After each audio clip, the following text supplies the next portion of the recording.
8話が好きだった人は見ないでください。ラブライブスーパースター3期の8話を見ました。正直今回のお話はそこまで高く評価していません。なので気分を害されたくない方はここで動画を停止されることをお勧めします。それでは行きますね。ついに雌雄を決することとなったリエラとトマカのお手。対決ではなく和解と合流を望む生徒が多いということで、理事長は両チーム同じ曲でライブをしてみてはと提案。この時点で何かおかしい道に入り始めてる気がしましたが、リエラからはメイとナツミ、トマカのお手からはトマリとマルガレーテを代表として送り出し、曲の作成を担当させることに。3年生は後進育成のために今回は見守りに徹するというわけなのですが、当然チーム間の溝は深く、協力しての曲作りと言ってるのに個別に制作した曲をカノンたちに評価してもらうコンペ形式をトマリが主張したりと一向にまとまりません。それを見かねた2年生チーム&マルガレーテが自宅突で援護。夏美は妹を押し倒し思いの丈を全てぶつけ、鬼塚姉妹は劇的な和解を果たします。ここまでの流れはとても良かったと思います。どんな関係でもわだかまりが生まれ、微妙な時期が来る。だからこそ本音をぶつけ合わないといけない。仲間がそれを助けてくれる。関係性を美しく見せる和解劇をしていたのですが、個人的にはそれを終えてからの中盤以降にハテナマークを浮かべることとなりました。決戦のライブシーンも自分はとても好きです。センターを奪い合ってることを表現する。向き合って対立する構図がとてもかっこよくて、本当に互いの思いを持って全力でぶつかり合っているという風に感じられたからです。問題はここから、両チームにとって思うところが多い戦いであるだけでなく、ラブライブエントリーもかけた戦い。事前に負けた側は勝った側のお願いを一つ聞くという約束が取り交わされていました。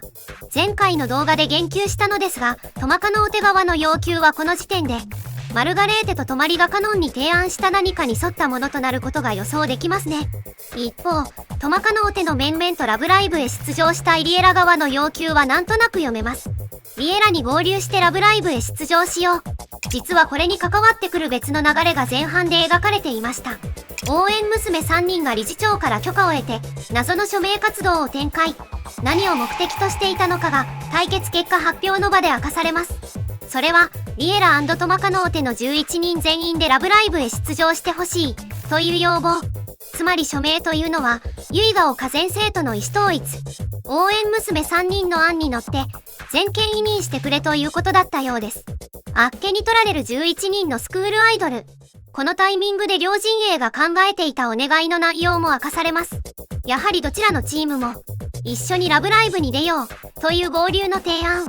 応援娘からハリエラは敵はおしまいとのセリフ。かくして争い合ったトマカのお手はリエラと一つになるのでした。多分こうなるだろうなと予想し得た展開だし、拒否感丸出しだったマルガレーテやトマリもほだされたので、ここに向かうこと自体へ違和感はないです。だけど結論ありきで優しいみんなが動いてるっていう全振りがくどく感じたし、結局リエラとしてまとまるっていう意外性のないゴールに落ち着いてしまったので、拍子抜けという印象になってしまいました。例えば対決の勝敗をちゃんと明示した上で合流を描くとか、トマカのお手への合流は無理にしても、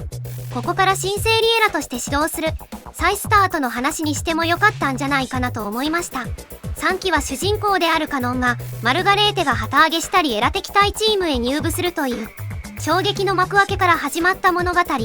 今回は一味違うと予感させてくれたのですが、どうにもそのハードルを超えられての団結劇だったのかと言われると厳しいんじゃないかなと感じてしまいました。まあここが一番の見せ所ではなく、ラブライブエントリー後の11人、そして3年生の卒業、そこに集約していくのが今回の第3期ではないかと考えていますので、次回以降に期待します。一方、今回は勝手に自分が設定したハードルを下回ったかなという評価なので、今回もすごく良かったという評価の方も普通にいるだろうなという気もしますね。自分の今回の評価もご容赦していただきたく思います。今回は以上です。皆さんの感想もコメント欄で教えてください。今回は特に自分とは違う意見もたくさん見てみたいなと思いますし、チャンネル登録、高評価もよろしくお願いします。それではまた次の動画でお会いしましょう。チャンネル登録もお願いします。